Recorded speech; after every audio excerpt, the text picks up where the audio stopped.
Hello students, welcome to BBA 204. This is your instructor, Professor Mina Doiran. Today I will be covering part 2 of chapter 2, which will be the extension of the prior chapter called The Environment and the Corporate Culture.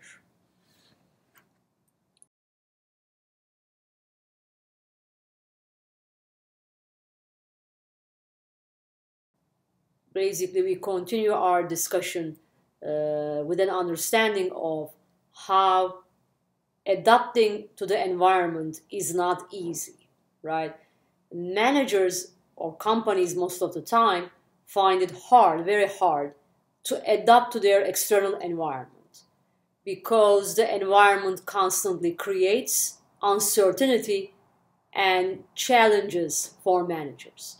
Therefore, managers must respond and design adaptive organizations. So let's discuss a little bit about what uncertainty means in the corporate environment. Basically, in the case of uncertainty, what this really means is that there is insufficient information about the environmental factors. In other words, we don't have full control over our environment. In the environment, there is something called asymmetrical information or lack of perfect information, or the existence of asymmetrical information certainly creates uncertainty and challenges for managers. So, as I said, this lack of perfect information is called imperfect information. Imperfect information or asymmetrical information. So basically, this refers to the fact that we as managers have no full control over our environment. And none of the players in the corporate environment, none of the players have full control over their environment. In other words, imperfect information applies to each stakeholder in the corporate, economic, and the political environment. It does not only apply to corporations. So corporations have a hard time accessing information. So do government officials. So do consumers. And so do every other player in the economic and the business environment. Okay? So this problem of imperfect information applies to each stakeholder, right? And as a result, these stakeholders must continuously, managers especially, must continuously scan the business horizon for both subtle and dramatic environmental changes, also called strategic issues, and identify those that require strategic responses. Basically, strategic issues are either events or forces, either inside or outside the organization, that are likely to alter managers' ability to achieve companies' objectives.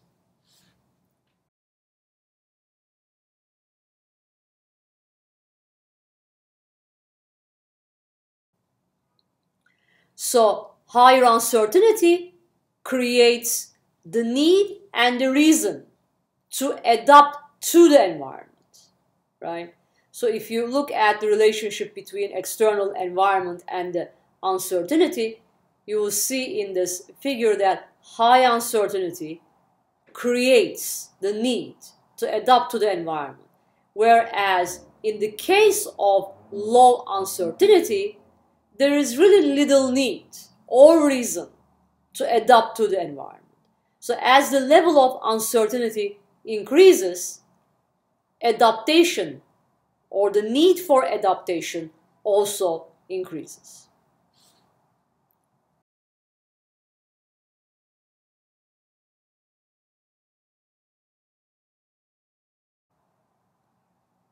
So while the managers are adapting to their environment, they're also using or engaging in something known as boundary spanning roles. Okay? Boundary spanning roles is kind of the link between the organization and its external environment, right? It refers to the link, the organization with key elements in the external environment. So by using the boundary spanning roles, the company seeks two things: either business intelligence or competitive intelligence. Okay, so using the boundary spanning roles, the company is indeed seeking, number one, business intelligence, number two, competitive intelligence. Boundary spanners also serve two purposes for the organization. Number one, they detect and process information about changes in the environment. Number two, they represent the organization's interests to the environment. Okay? So let's look at these or each of the boundary spanning roles, starting with the business intelligence. I mean, business intelligence for the companies is all about using sophisticated software to search through large amounts of internal and external data to spot patterns, trends, and relationships in the company or its industry. For example, Verizon uses business intelligence to actively understand customer needs and fix problems almost immediately. Okay? Whereas in the case of competitive intelligence, so we're referring to something different, because competitive intelligence is all about the competitors, right? It refers to the activities designed to get as much information as possible about rival companies or competitors. Okay? So competitive intelligence is all about identifying competitors, actions, and also taking strategic actions to respond to rival companies. For example, let's think about this food chain in Midtown known as Pret-a-Manger, right? Pret-a-Manger, it offers monthly subscription to boost coffee sales during COVID-19. Okay? So it offered, Pret-a-Manger offered 5 coffees a day for 20 pounds or $10 amount in an attempt to boost the sales of the company during COVID-19. They have done the same thing in the United States. And basically, this was an action taken in response to competitors' action during COVID-19. And on the other hand, other companies like Harley-Davidson, for instance, hired an outside research firm to search through massive amounts of data and reveal patterns that help identify and predict competitors' moves, strategies, and actions. Another role that the companies assume in order to adapt their environment is the interorganizational partnerships, right? Most companies seek these interorganizational partnerships, which is also known as strategic alliances, or increasing collaboration and partnership with other organizations through interorganizational partnerships. So what this means is that the companies are joining together to become more effective and share scarce resources. Many companies are engaged in e-business relationships with suppliers and partners, supported by digital network connections and the internet. The new model is characterized by information sharing, including e-business linkages for automatic ordering, payments, and other transactions.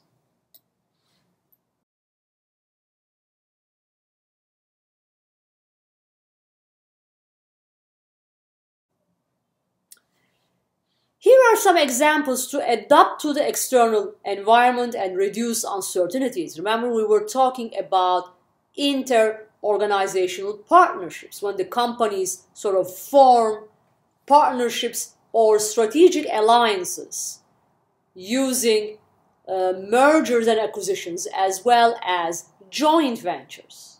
Both of these strategies reduce the environmental uncertainty. So what does merger refer to? Merger occurs when two or more organizations combine to become one, right? So merger unites two existing companies into one new companies. Don't forget, most of the time mergers happen in the same industry. So merger is a form of acquisition, which is also known as horizontal integration. Okay? Here if we look at some of the examples of most successful company and acquisitions, you will see a very large list from our corporate history. Some of the examples would be Travelers Group, Citicorp merger, right? The other example would be Dow Chemical and DuPont. Okay, Travelers Group, Citicorp, Dow Chemical and DuPont, Anheuser-Busch and SAB Miller, right? When they merged to become new company. And from history, you'll find other examples, such as the merger of Heinz and Kraft Food. Another merger that took place in the telecommunications industry was the merger of AT&T and Bell South. Another one from the IT and software industry was Google and Android, the merger of Google and Android. Okay? A joint venture is a little bit different than merger, because joint venture is a form of business arrangement or strategic alliance in which two or more parties agree to pool their resources for the purpose of accomplishing a specific task. Okay? So don't forget, the difference between the merger and the joint venture is that generally joint venture is a temporary project. It's temporary. Okay? Many brands, when they are going abroad, especially in high-risk environments, they are likely to form joint venture by having a local partner. Like, for instance, think about a brand like Starbucks, right? Starbucks' successful entry to the Italian market was its ability or strategy to form strategic alliances with an Italian partner. In other words, Starbucks formed a joint venture with an Italian partner to be able to easily enter and establish in the Italian market. We also heard that Starbucks sought partnership with Alibaba's owner, to finance Starbucks' operations within China. So why do companies seek joint venture? Most of the time this happens when either the project or the investment to be made is too complex, expensive, or uncertain for one firm to handle alone. Some examples of joint ventures from history. So if you look at the Google and the NASA joint venture, right, to develop the Google Earth, like Google and NASA to develop the Google Earth. Vodafone and Telefonica agreed to share their mobile network, which was in the form of joint venture. Another example would be the joint venture between BMW and Toyota, in which they cooperated on research into hydrogen, fuel cells, vehicle electrification, and ultra-lightweight materials.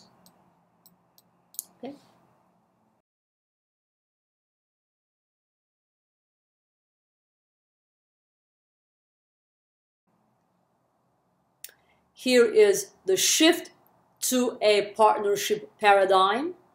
So we're seeing the shift from highly competitive adversarial orientation to partnership orientation, in which there is equity, fair dealing, and profitability for everyone.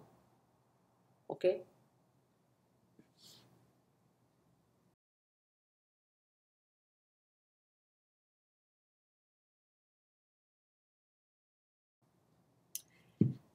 Again, now we are switching from the topic of external environment to the internal environment. In the internal environment, we have a number of variables that make up the internal environment of the company. And one of them, obviously, is corporate culture. Corporate culture represents the set of values, beliefs, understandings, and norms shared by members of an organization. So culture is a pattern of shared values and assumptions about how things are done within the organization. So these basic underlying assumptions and beliefs are the essence of culture and subconsciously guide behavior and decisions. And then we have a number of variables that fall under the corporate culture that also represent corporate culture, such as a symbol, right? A symbol would be an object or an event that conveys meaning to others. Okay? For instance, Starbucks' symbol is mermaid. Story, on the other hand, is a narrative. It's a narrative based on true events that is repeated and shared among organizational employees, right? So something like this would constitute the story of the company. Like, what is the story behind Starbucks? Who were the founders of Starbucks? When was the company established? So the answers to these questions will constitute the story of the background of the company. And then we have the heroes in the corporate culture, which is a figure who exemplifies the deeds, character, and attributes of a strong corporate culture. Heroes are role models for employees to follow. They are the role models, right? For instance, Warren Buffett is often considered to be the hero of corporate financial investments because his business actions always represent a sound and strong corporate culture. He invented this formula known as the Buffett formula, which investment firms use in order to value business enterprises and brands before they decide to buy them. And it's known to be a very legitimate, very strong, very sound formula. Slogan, on the other hand, slogan is a phrase or sentence that expresses a key corporate value, right? It is a phrase or sentence. It is kind of similar to an ad, to a commercial ad. For instance, if you look at BMW's slogan, you will see that BMW always uses this slogan of BMW as the ultimate driving machine, right? The ultimate driving machine.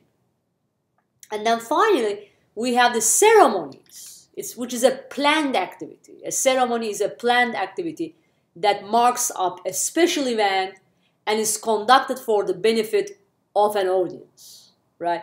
So it's sort of like company rituals and rites that are repeated on a monthly basis, yearly basis, or semi-annually. Like, for instance, during every Christmas, companies have Christmas parties, right? It's a sort of rite and ritual. Like, think about stock exchange and NASDAQ. They have bell ceremonies, something known as a bell ceremony, when they open the market with a bell. Or when the companies first go public by issue an IPO, right? They celebrated with a bell in the stock exchange.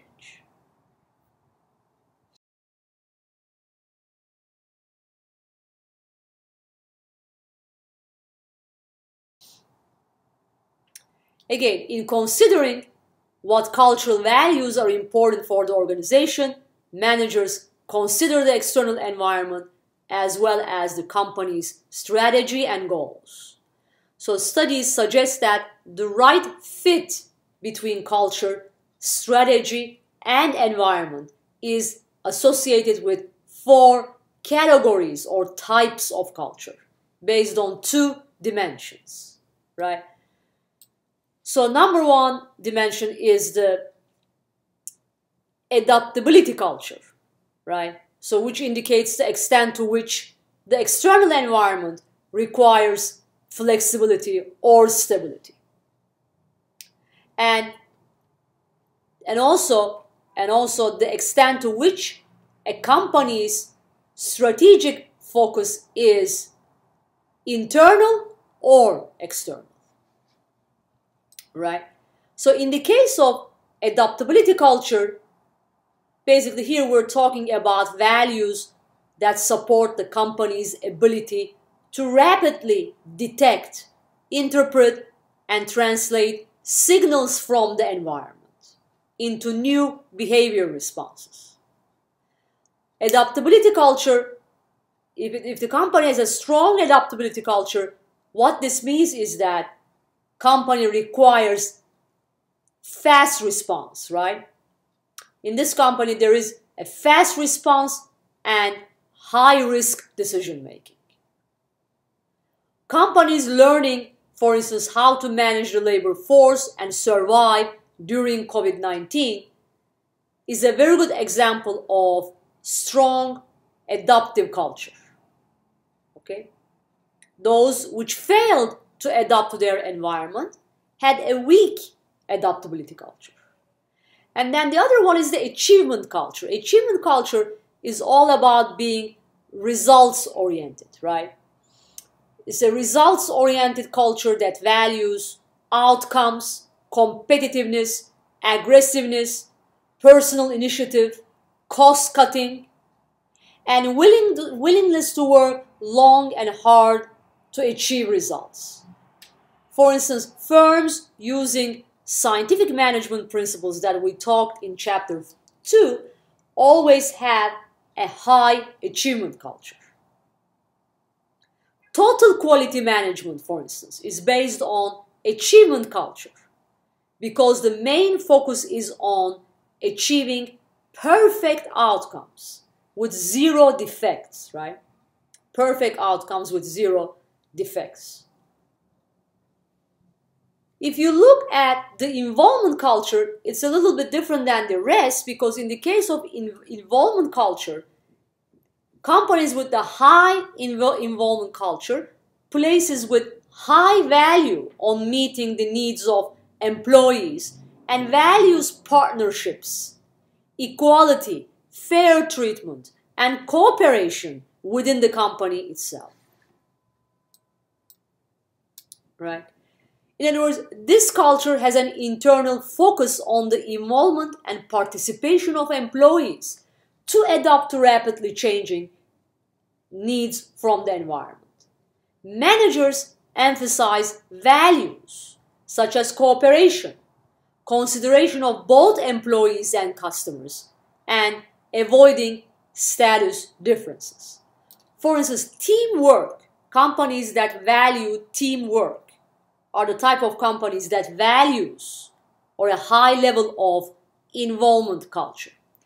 And the last one is the consistency culture, right? Consistency culture is all about valuing and rewarding a methodical, rational, orderly way of doing things, right? Methodical, rational, and orderly way of doing things. This culture uses an internal focus and the consistency orientation for a stable environment. Like, for instance, being consistent and fair when you are promoting your employees is a very good example of consistency culture, right? If you favor one candidate over another candidate, then you're not making decisions consistently as a manager. So you lack consistency culture as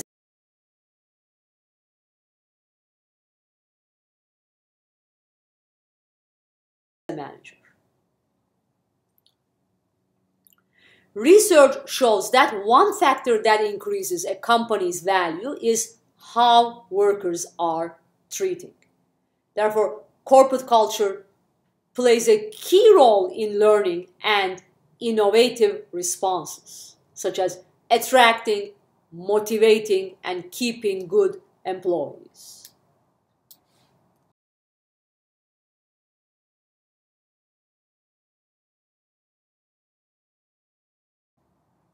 Okay?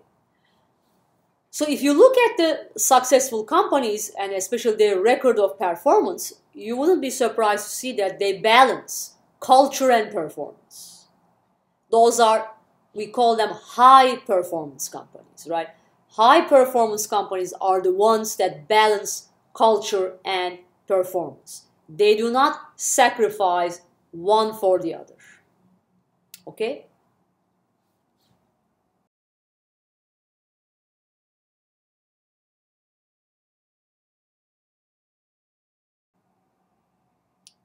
Companies that emphasize both culture and business performance will develop a strong organizational culture that gives employees a sense of identity, holds the company together during tough times, and helps it to adjust quickly to changing environment.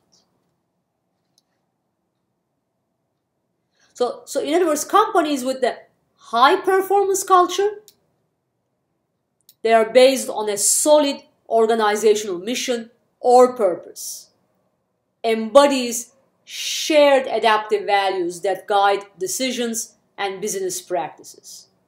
And they also encourage individual employee ownership of both bottom line results and organizational culture.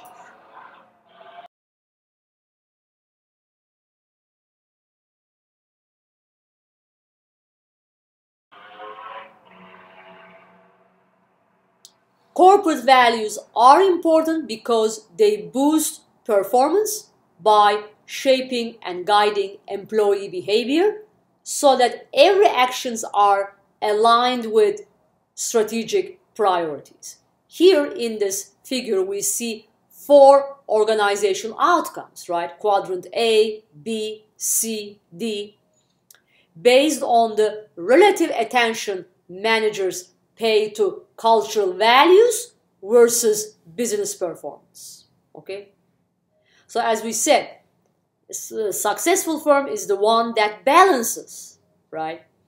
That balances performance and cultural values. So in other words, a successful company will be in quadrant B, right? They have high performance and high cultural value at the same time. Okay? Managers achieve performance without sacrificing or without giving up desired cultural values.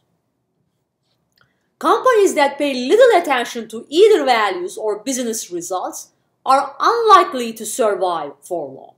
So if companies are low on both scales, low performance, low corporate culture, they would be falling under quadrant C, but those companies will be unlikely to survive for a long period of time. The companies that focus on values but pay little attention to business results, right, are likely to miss important environmental changes. And these type of companies will eventually result in a loss of market share. So, if the company is high on cultural value but low on the business result, they will fall under quadrant D. Okay? But they are likely to miss important environmental changes that will affect the company's performance down the road. Companies that focus primarily on bottom line results but pay little attention to organizational values, as in quadrant A, right? They will find it difficult to survive during the times of crises within the company. Companies, on the other hand, that emphasize both culture and business performance will develop strong organizational culture that gives employees a sense of identity, holds the company together during tough times, and helps it adapt quickly to a changing environment. So the companies in quadrant B, in other words, would represent the high performance culture.